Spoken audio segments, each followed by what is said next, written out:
buenos días, bendiciones. Bendiciones si están ahí, que me imagino que sí. De verdad que este es un día maravilloso, un día caliente, un día de aprender mucho. Háganme saber si están ahí, por favor. Voy a ponerme los lentes.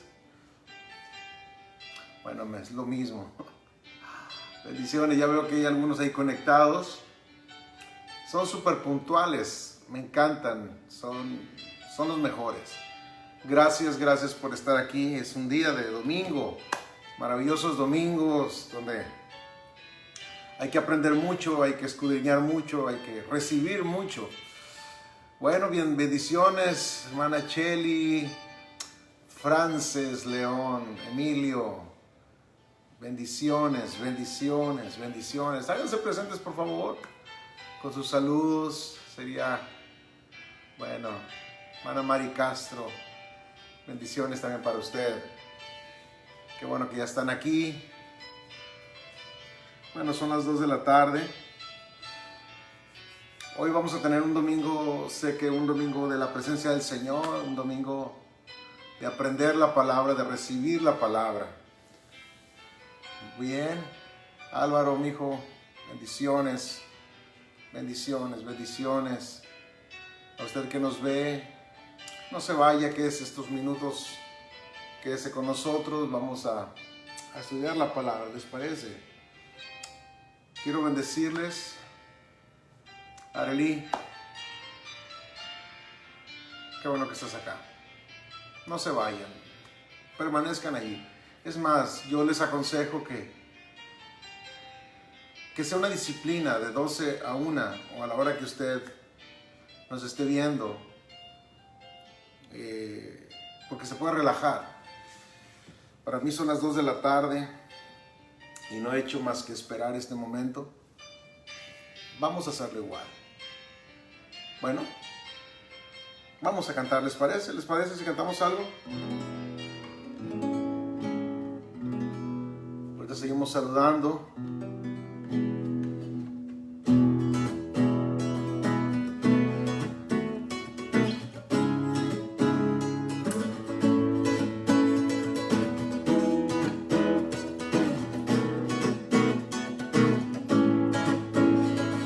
La Biblia: bendeciré al Señor en todo tiempo, su alabanza estará de continuo en mi boca.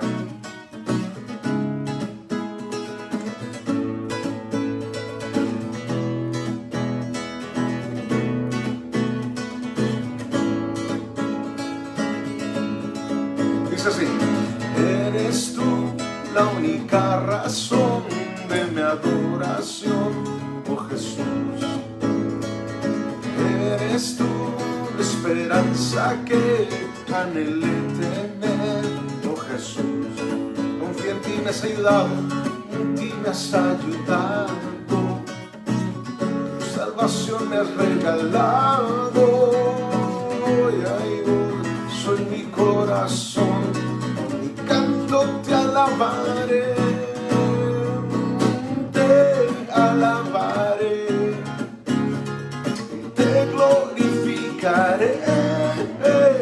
Y te alabaré, mi buen Jesús. Eres tú la única razón, eres tú la única razón de mi adoración, oh Jesús. Eres tú la esperanza, eres tú la esperanza que anhelé tener, oh Jesús. Confío en ti, me has ayudado, tu salvación me has regalado. Soy mi corazón, con mi canto te alabaré,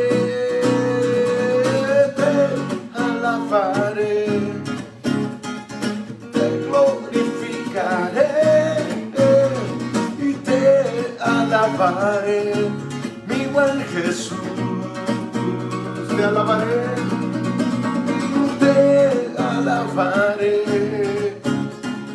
te glorificaré y te alabaré, mi buen Jesús.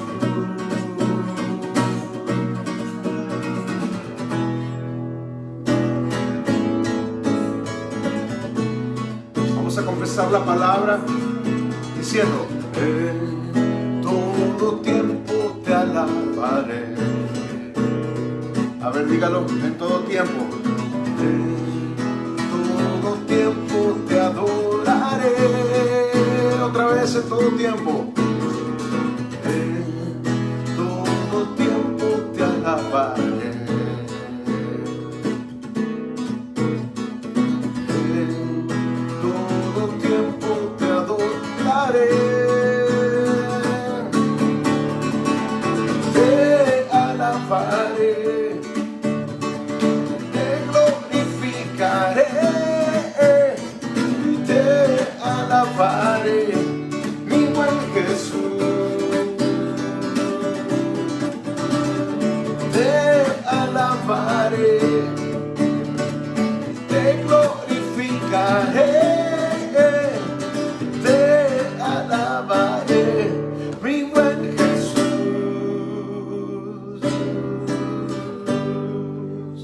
Amén. Amén, amén.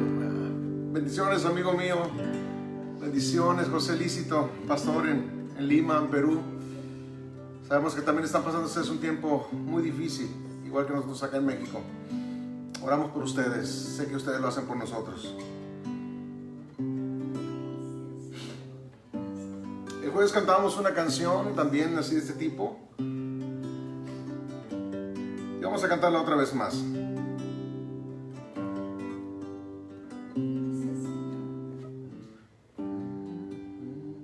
Con mis manos levantadas hacia el cielo, me presento ante ti, hoy mi Señor, para recibir de ti la fuerza y el poder para vivir junto a ti. Llenas hoy mi corazón con tu presencia, llenas de alegría y paz y todo mi ser. Y en cualquier necesidad tú me responderás, porque me amas, me amas. No sé dónde está, dónde se encuentre, quizás en la comodidad de su casa, de su sala, en su habitación, en algún carro, quizás algunos trabajando, no sé dónde está. Pero si tiene la libertad de adorar y de bendecir al Señor, de tomarse un momento, de dejar lo que está haciendo y levantar sus manos al cielo, qué mejor oportunidad que esta para salvar. Dice: con mis manos levantadas hacia el cielo, me presento ante ti, hoy mi Señor, y para recibir de ti la fuerza y el poder para vivir junto a ti. Una vez más, con mis manos levantadas, y con mis manos levantadas hacia el cielo, me presento ante ti, hoy mi Señor,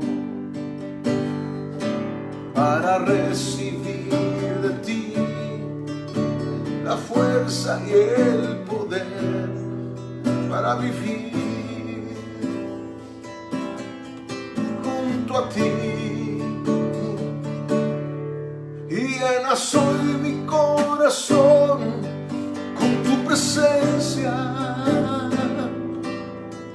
llenas de alegría y paz y todo mi ser. Y en cualquier necesidad tú me responderás, porque me amas, me amas. Y llenas hoy mi corazón presencia y llenas de alegría y paz y todo mi ser. Y en cualquier necesidad me responderás, porque me amas, me amas.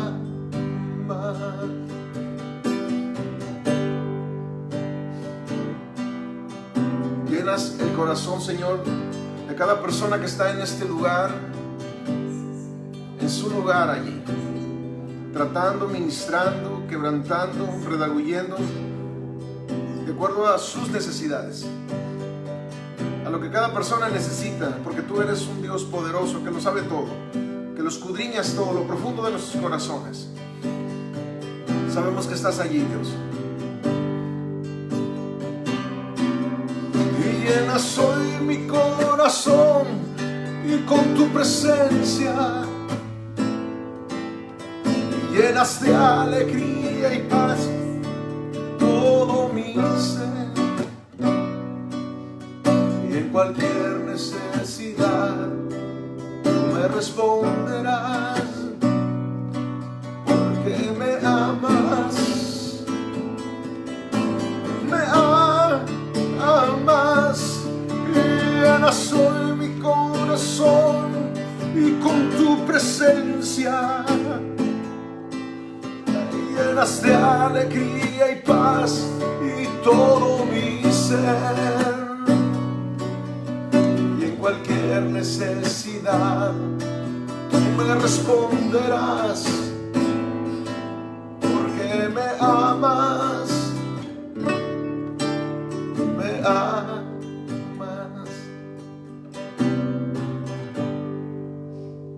Amén.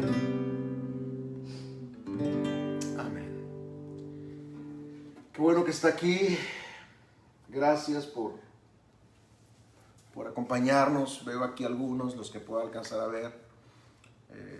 Tío Mesa, qué bueno que está aquí. Bendiciones también para usted. Un momento más me voy a tomar el tiempo para poder saludarles. Quiero que hoy podamos nosotros tomar la palabra. Empezamos una serie la semana pasada. Quiero decirle que en lo personal me ha traído mucho reto. Me ha traído mucho pensar, mucho meditar. Me siento con mucha responsabilidad con este tema. Es cómo sé que Dios existe, cómo sé que la Biblia es la verdad. La semana que viene hablaremos sobre la autoridad de Jesucristo, cómo sé que Jesús es el camino. Y esta palabra me ha traído mucho que aprender. Y les repito, esta mañana nos levantábamos y orábamos, lo compartía con mi esposa, algunos conceptos, los buscamos, subrayamos, sacamos conclusiones. Y estas se los quiero compartir a ustedes. Y le hemos pedido al Señor, de verdad, dirección. No queremos ser nosotros, queremos que su Espíritu Santo sea el que nos ministra. Queremos que su Espíritu Santo sea el que nos lleve en esta mañana, en esta tarde. ¿Cómo sé? Es la serie, el tema es la Biblia. La Biblia es verdadera. Miren, la Biblia, yo no sé si usted ha recibido una pregunta como esta. Yo no sé si a usted le han dicho, a ver, la Biblia la escribieron hombres. ¿Cómo sé que es de Dios? Los hombres fallan. Yo no sé si usted ha tenido un comentario como este. Si los ha tenido, me puede decir ahí. ¿Me lo puede señalar? Si los ha tenido, es importante que usted lo atienda. Quizás usted mismo se ha hecho estas preguntas, pero yo le voy a decir lo siguiente, como decía la semana pasada, como yo lo sé. No es una pregunta, le estoy afirmando cómo es que yo lo sé. Yo le quiero compartir cómo es que yo lo sé. Cómo es que a mí me ha traído resultados, cómo es que ha traído resultados a la humanidad entera. Este es el segundo mensaje. Como bien les dije, la semana que viene, no se lo pierdan, por favor, es cómo sé que Jesús es el camino, cómo yo lo sé. Así que quiero recomendar un libro que en lo personal me ha ayudado mucho. Es el libro Evidencia que exige un veredicto. Por favor, anótelo. Evidencia que exige un veredicto, de Josh McDowell. Aquellos que le preguntan a usted y lo hacen con inteligencia, aquellos que están en la búsqueda de querer responder y hacen preguntas honestas. Este es un buen recurso, Evidencia que exige un veredicto. Le puedo recomendar otros libros u otros recursos que usted puede usar para poder definir mejor su fe. Yo sé que esto es un asunto de creer, de convicción, pero usted tiene que tener algo más. Y cómo es que este libro de verdad es la fuente inspiradora de la vida eterna. Tengo 3 puntos y el primero que voy a tratar va a sonar un poco tonto. Y mi esposa y a mí nos daba risa cuando se lo compartí porque no nos saca de mucho. Pero bueno, creo que es válido el primer punto. Número 1 de los 3 puntos que tengo de la Biblia es la verdad, es verdadera. Número 1, la Biblia lo dice. No puedo evitar no tocar este tema. La Biblia dice que la Biblia es verdadera. Voy a explicarlo por qué y por qué lo digo. Yo sé que esto no les va a ayudar si ustedes no son creyentes. Pero si son creyentes, les ayudará a entender lo siguiente. La Escritura no dice lo que Él es. La Escritura lo declara. Cuando digo la palabra, cuando digo Escritura, Jesús citó 3/4 partes del Antiguo Testamento en su ministerio.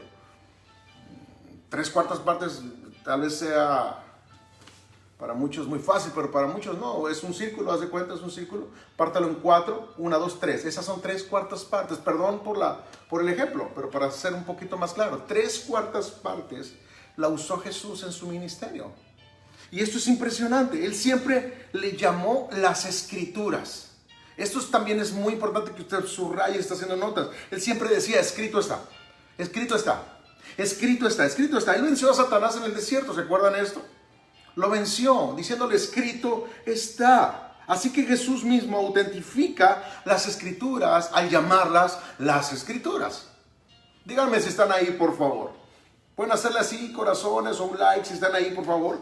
La palabra Escritura significa en el original, inspirado por Dios. Eso es lo que significa la palabra Escritura. Segunda de Timoteo, capítulo 3, el versículo 16, son los pasajes que yo me aprendí cuando era un niño. Y dice así, Segunda de Timoteo 3, 16, dice, toda Escritura es inspirada por Dios. Recuerden esta expresión porque voy a regresar a ella más adelante. Dice, y útil. Útil. Esta palabra significa beneficiosa. Dice, y para enseñar, para reprender, para corregir, para instruir en justicia. Es lo que está diciendo. Recuerden que dije, inspirada por Dios. Toda Escritura es inspirada por Dios. Esta expresión es una sola frase en griego. La palabra inspirada. Y es la palabra así en griego significa teoneutros. Teoneutros. Teo significa Dios y neutro significa respirar, aliento. En otras palabras, la raíz de neutros es aire. Sí, si piensan en esto, todavía usamos la palabra neu. La primera expresión en nuestro idioma, hablamos de, por ejemplo, la palabra taladro neumático. Sí, significa que no funciona con electricidad, sino con aire. ¿Sí les suena familiar? Todavía usamos esas palabras. Hay algunas traducciones que dicen así, toda Escritura es respirada por Dios. Dios respiró. Eso es lo que significa en el griego, en el original. Quiero que piensen en esto. Cuando Dios habla, respira. Eso es lo que está diciendo. Por eso deben de detenerse para agarrar aire. Hay algunas personas que hablan y deben de detenerse para agarrar aire. Ahora vean esto. Segunda de Pedro, capítulo 1, versículo 20 y 21. Segunda de Pedro, capítulo 1, versículo 20 y 21. Dice así. Ante todo, esto es una prioridad. Cuando dice así. Ante todo sabed esto, que ninguna profecía de la Escritura es un asunto de interpretación personal. Pues ninguna profecía, aquí habla de la profecía de la Escritura, pues ninguna profecía fue dada jamás por un acto de voluntad humana, sino de hombres inspirados por el Espíritu Santo que hablaron de parte de Dios. Así que Dios habló y los hombres escribieron y recibieron como inspiración de Dios. Y quiero que entiendan por qué es tan importante que esté escrito. Vamos a ver lo siguiente. En realidad confiaría en algo más si está escrito. Yo tendría toda la confianza. Cuando compran algo y ustedes lo firman, no sé si sepan la expresión que dice, ¿puedo ponerlo por escrito? Muchos a los años cuestionan si Jesús es la palabra. ¿Por qué la palabra escrita es importante? Esa es una pregunta extraordinaria. Es importante que esté escrita.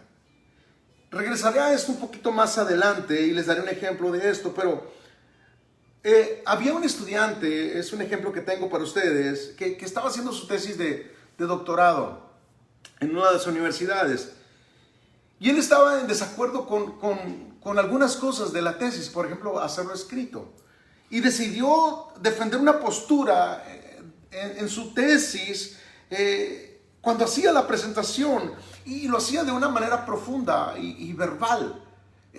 Daba ejemplos, que el restaurante, que el ambiente, y lo hacía con convicción, y era claro, era objetivo. De pronto el profesor que está escuchando esto, uno de ellos le dice, momento, usted no puede hacer eso, usted tiene que tener escritos documentados de lo que usted está hablando. Y este joven estudiante responde y dice, ¿pero por qué? Si ese es mi punto, ¿por qué lo tengo que tener escrito?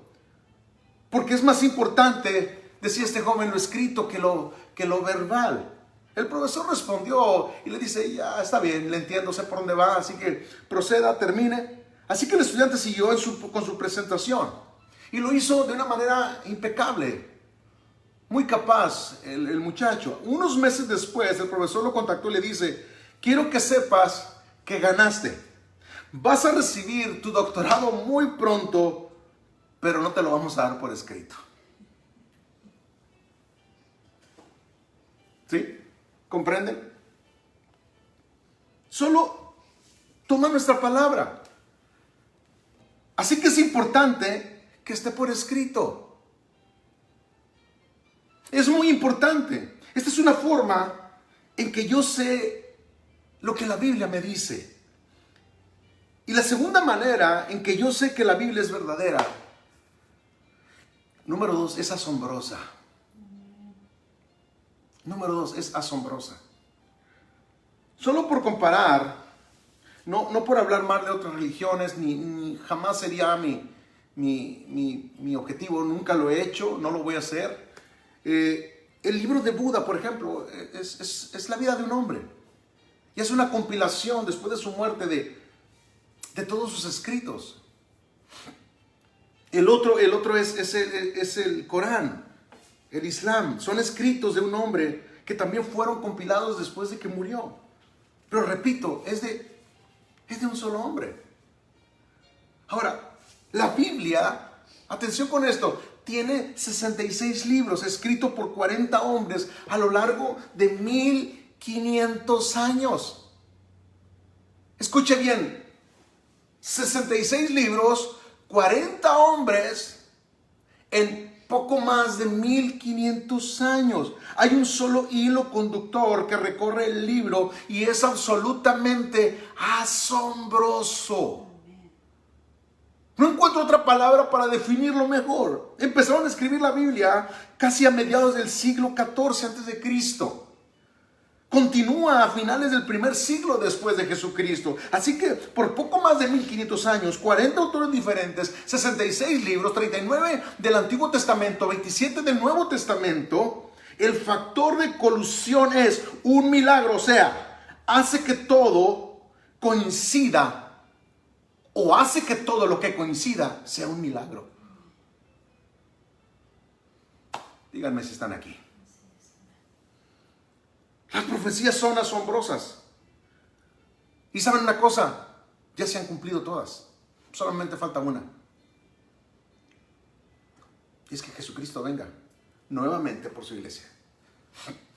Isaías y Miqueas. Yo esta semana leí el Antiguo Testamento. Me topé con Miqueas, me topé con Isaías. 700 años escribieron antes de que Jesús naciera. Isaías habla sobre el nacimiento virginal. Hay unas religiones que se lo atribuyen a su líder, ¿no? Esto tiene que ver con Jesús, es un asunto mesiánico. Perdón, dije que no iba a echar a otras religiones, ¿verdad? Y Miqueas nombró, por ejemplo, la ciudad en que iba a nacer Jesús. Creo que es el capítulo 5, el versículo 2, algo así. Pero tú, Belén, Efrata pequeña, algo así, de la más pequeña, nacerá el Salvador de las naciones. David escribió sobre la crucifixión 1000 años antes de que Jesús fuera crucificado. Es más, 500 años antes de que la crucifixión existiera. ¿Me está escuchando? Es más, David detalla perfectamente cómo iba a ser la crucifixión. No existía la crucifixión. Fue en el año 497 antes de Cristo cuando se hace y fue el primer crucificado. David escribe la crucifixión. Isaías habla de eso también. Eso es algo asombroso. Esas son algunas de las escrituras mesiánicas. Les daré una que quizás no conocen y que me llama mucho la atención. Estoy leyendo Daniel. Daniel es un libro extraordinario. Hay un debate de que si es profeta mayor o es menor. No es tan importante. Aquí entre paréntesis, diferenciar mayor y menores no es que uno sea más grande que el otro, es el tiempo biográfico, es el tiempo donde ellos vivieron, el tiempo donde ellos se desarrollaron ministerialmente, que lo hace unos mayores que menores. Por eso se llaman mayores y menores. Pero no es importante eso. El asunto es que Daniel es un profeta. Es más, otros dicen que no era un profeta, que simplemente era un sacerdote o era alguien que solamente escribía la palabra. Otra vez, eso no es importante.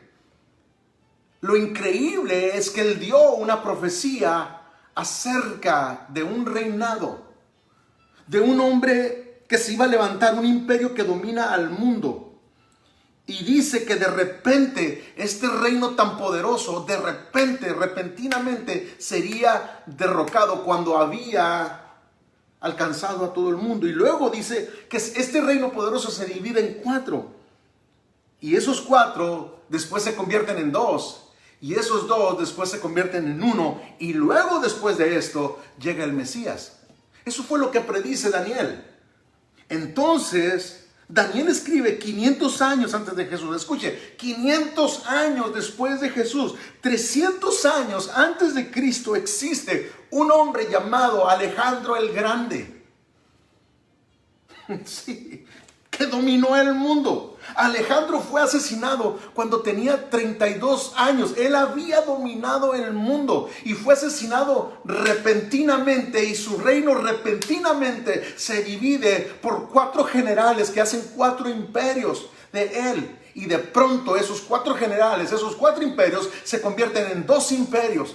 Tengo aquí el dato de los 2 imperios, es Seleucida y Ptolemaico. Y esos 2 reinos a la postre se convierten en uno, que a la postre se llama el reino romano o el imperio romano. Y luego nace Jesús. Expliquen eso, por favor. Como dice el cómico mexicano, que alguien me explique. ¿Están aquí? Algunos historiadores se confunden con los escritos de Daniel y dicen que es asombrosamente tan exacto, Daniel. Exacto. Es asombroso cuán exacta es la Biblia. Un día a mi esposa le preguntan, ¿pero los hombres escribieron la Biblia? Sí, son hechos de por qué la Biblia es inspirada por Dios. Es asombrosa. La gente pregunta, ¿cómo sabemos que es verdad? Les haré la pregunta al revés. ¿Cómo sabemos que no lo es? ¿Cómo? Debería ser fácil comprobar que no es cierta. Hablaría de una ciudad que nunca existió. Es fácil falsificar, pero no pueden hacerlo. Miren, el doctor Bruce Metzger, del Seminario Teológico de Princeton, una de las mejores universidades del mundo, hizo una declaración después de estudiar 20,000 líneas del Nuevo Testamento. Sí. Y dice, es seguro para cualquier experto decir que el 99.6% ha sido corroborada por documentos históricos. 99.6%. La Biblia ha sido verificada por documentos históricos. Tiene que entender que la historia confirma la palabra. Lo tiene que saber. Otros documentos históricos confirman lo que está escrito en la Biblia. ¿Sabes por qué? Porque es asombroso. Ese es mi punto. Que 2000 años desde que Cristo vino. Es asombroso. 3500 años. Ese es el proceso de escrituración. Ningún otro libro ha sido más estudiado. Ningún otro libro ha sido tan escudriñado. Siempre se ha comprobado que es verdadero. El filósofo Voltaire, francés, murió a finales del siglo XVIII, en los años 1700, finales de 1700, y predijo que en los próximos 100 años la Biblia iba a desaparecer. La casa editorial cristiana francesa es dueña de su casa. Como dijo alguien, échese ese trompo al uña. Es el libro o el artículo más vendido de toda la historia. Te estoy dando un razonamiento lógico. Las posibilidades matemáticas de que 66 libros durante 1500 años y 40 autores diferentes fueran tan congruentes, eso es asombroso. El doctor Peter Scottford, profesor emérito de ciencias de la Universidad de Edmonton, él decidió hacer un estudio que me llama profundamente la atención. Un estudio con 12 clases de estudiantes, representando a más de 600 estudiantes. Decidieron estudiar las probabilidades matemáticas de las profecías mesiánicas. Así que decidieron tomar solo una de todas las profecías que hay de Jesús. Y era que el Mesías iba a nacer en Belén. Simplemente tomaron como referencia la población de Belén y la población del mundo en ese momento. Jesús tuvo una oportunidad de 300,000 de haber nacido en Belén, una sola. La probabilidad es 1 en 300,000. Es asombroso. Después de hacer el estudio, que es asombroso porque uno de ellos dijo, ¿sabe? Olvidamos un factor importante. Tomar en cuenta el estudio científico de que los padres de Jesús ni siquiera vivían allí. No vivían en Belén. ¿Qué probabilidad había de que naciera en una ciudad donde no tenía familia y de que había un censo y que sus padres viajaran en el tiempo exacto cuando la madre tenía 9 meses a punto de dar a luz de embarazo y que diera a luz? Y que Miqueas, 700 años antes, dijera que él nacería en esa pequeña ciudad o en ese pueblo. Entonces también decidieron que hay 54 profecías mesiánicas. Escucharon diferentes versiones. Miren, algunos dicen que son 300. Yo no creo que sean 300. Hay 300 referencias acerca del Mesías, pero hay 54, un poco más de 50, que son profecías directas acerca de la venida del Mesías. Es la mejor forma de decirlo teológicamente. Hay 54 entonces profecías mesiánicas, así que dijeron, no podemos calcular las probabilidades de todo esto. Y por cierto, Jesús las cumplió todas, todas las 54. Y lo que hicieron es tomar 8 de ellas, de estas 54. ¿Estoy siendo claro? ¿Me ayudan con esto? ¿Estoy siendo claro? Tomaron 8 profecías de las 54 que fueron confirmadas con documentos históricos sin usar la Biblia. Es decir, Jesús nació en Belén, hubo un censo romano. Él murió en la cruz, todo eso. Hay 8 profecías mesiánicas que la historia nos dice que Jesús cumplió. Ellos decidieron verificar cuáles eran las probabilidades de que una persona pudiera cumplir 8 profecías. Así que hicieron cálculos matemáticos y enviaron sus hallazgos, por cierto, a la afiliación científica norteamericana. Y esto es lo que dicen, y este fue el veredicto. Ellos verificaron que sus cálculos fueron fiables y exactos con relación a las ciencias. Las verificaron. Así que esto es lo que encontraron. Las probabilidades matemáticas de que Jesús cumpliera solo 8, no las 54, aunque sí las cumplió las 54, 8 de las profecías que dicen que Él cumplió fueron 10 a la 18 potencia. Se lo voy a explicar. En otras palabras, es un 1 con 18 ceros. Se los explico mejor. Un 1 con 6 ceros es 1.000.000. Un 1 con 12 ceros es 1.000.000 de millones. Un 1 con 18 ceros es 1.000.000.000. O sea, las probabilidades fueron 8 de las profecías que dicen que Él las cumplió fueron 1 con 18 ceros. Esas fueron las probabilidades. Y luego decidieron que es difícil entender eso. ¿Cómo podría ser más claro? Por ejemplo, yo en este momento. Este es un estudio, le repito, en Estados Unidos. Y yo voy a poner un ejemplo como este. Este es el estado de Texas. Es el segundo estado más grande de Estados Unidos después de Alaska, pero como Texas es el más conocido. Texas es un estado muy grande.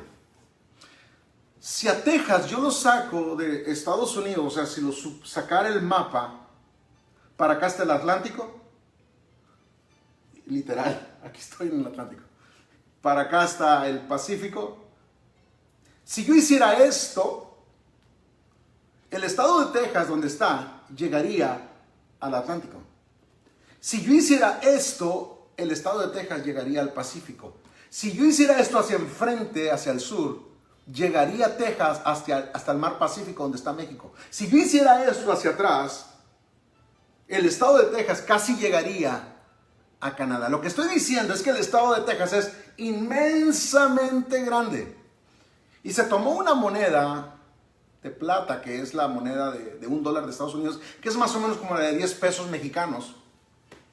Para los que están fuera de Estados Unidos o de México que nos escuchan, una moneda de 10 pesos o de $1 americano, dice que si tomaran estas monedas y cubrieran todo el estado de Texas con estas monedas, y todavía lo pudieran levantar 60 centímetros, poquito más de medio metro, todo eso sería un 1 con 18 ceros. Ahora, si tomaran una moneda de todas esas y marcaran una moneda y la pusieran en algún lugar, es como meter a una persona en medio con los ojos cerrados y que le dijeran camina hasta donde sea y encuentra esa moneda.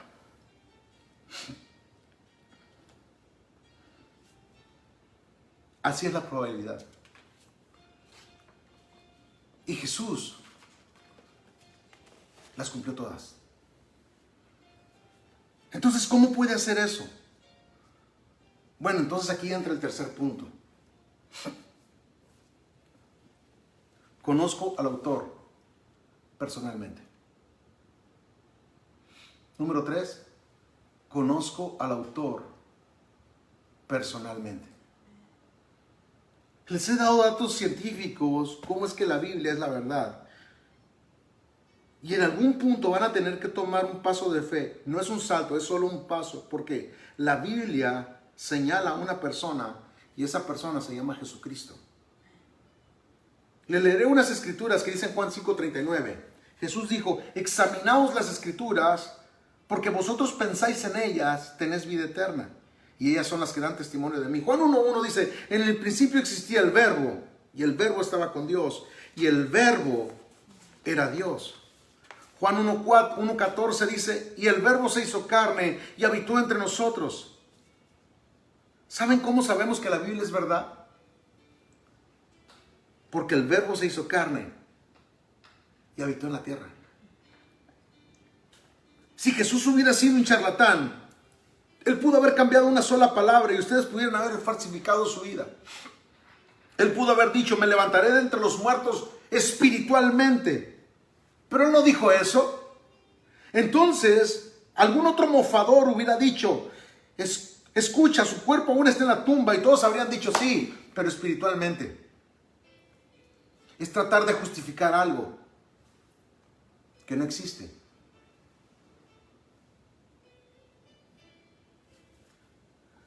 Él dijo que saldría de la tumba físicamente, y más de 500 personas lo vieron. Los documentos lo dicen ese día. Dicen que se levantó de los muertos. Muchos dijeron, Él no murió de verdad, pero existió un hombre que atravesó su costado con una lanza y salió sangre y agua de allí. Si ustedes verifican médicamente, que por cierto tenemos a un doctor que yo sé que nos está viendo, él puede verificar qué es lo que sucede cuando a un hombre le sale agua y sangre de su cuerpo. Jesús literalmente, físicamente murió, pero Él se levantó de entre los muertos.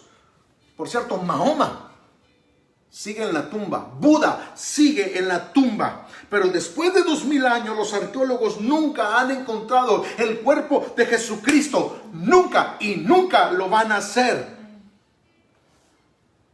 Si aún se pregunta si la Biblia es verdadera y si Jesús fue quien dijo ser, yo tengo algunas preguntas que hacerle. La primera, ¿cómo se las arregló para nacer de una familia específica? Segunda, ¿cómo se las arregló para nacer en una ciudad específica donde no vivían sus padres? 3, ¿cómo arregló su propia muerte y específicamente por crucifixión junto a 2 más? ¿Cómo hizo eso? ¿Cómo se las arregló? Porque las escrituras, las profecías decían así. ¿Cómo lo hizo Jesús? Cuarta pregunta, ¿cómo arregló que sus verdugos apostaran por sus ropas? ¿Cómo lo hizo? 5, ¿cómo arregló ser traicionado con anticipación y ser crucificado el día exacto en que los judíos sacrificaban a un cordero sin mancha por sus pecados? ¿Cómo se las arregló Jesús para esto? ¿Cómo lo hizo? ¿Cómo hizo los arreglos? Sexta pregunta, para hacer que sus verdugos llevaran a cabo la práctica como aquellos que les rompen las piernas de las 2 víctimas de cada lado, pero a Él no se lo hicieron. Porque 1000 años antes se predijo esto, que a Él no se le rompería ni un hueso. Y esta es la última pregunta. ¿Cómo arregló volver a la vida en el día exacto que dijo que Él lo haría? ¿Cómo? Yo tengo una respuesta para esto. Y es muy sencilla, porque Él es Dios. Él es el Rey de Reyes.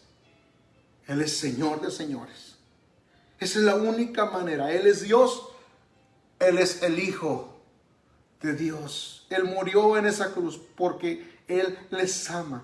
Él quiere salvarlos de sus pecados.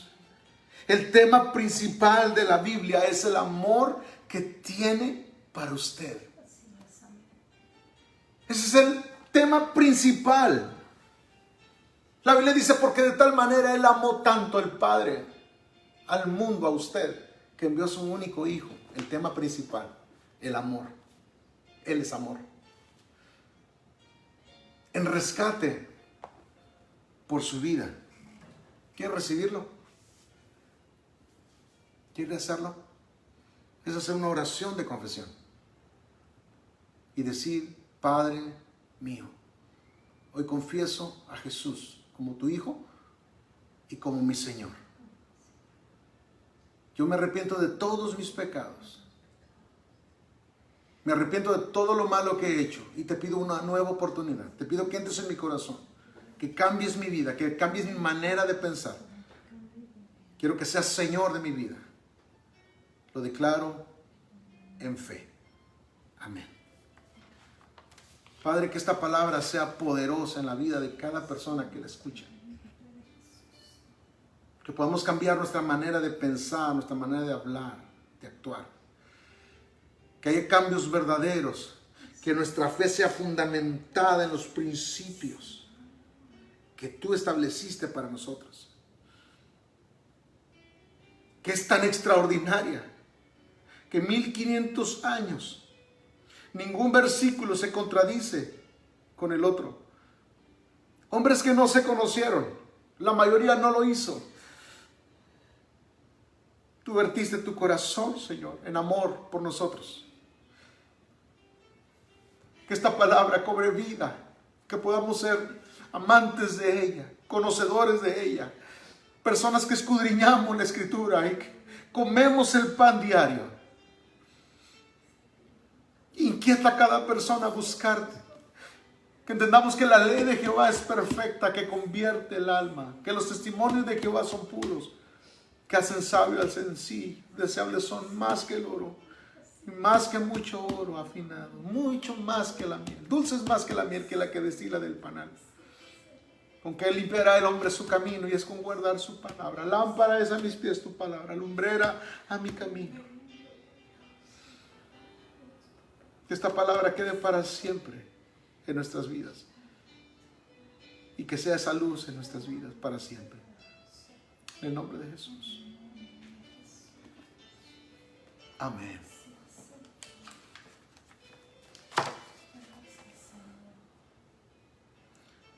Quisiera saber cómo el Señor les habló.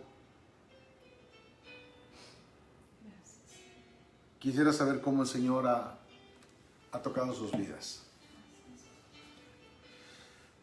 Ya me tomaré el tiempo para leer lo que ustedes están escribiendo.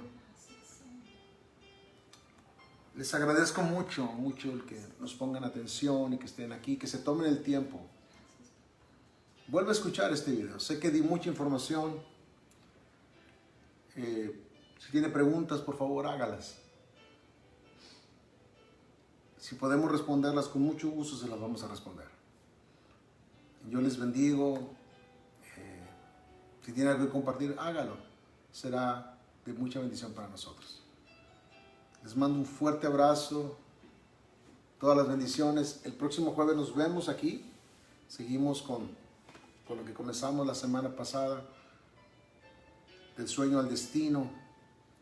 Continuaremos hablando de esto. Y la próxima semana terminaremos la tercera y última charla sobre esto de cómo ser. Dios les bendiga. Dios les guarde. Reciban saludos de mi esposa. Bendiciones a todos.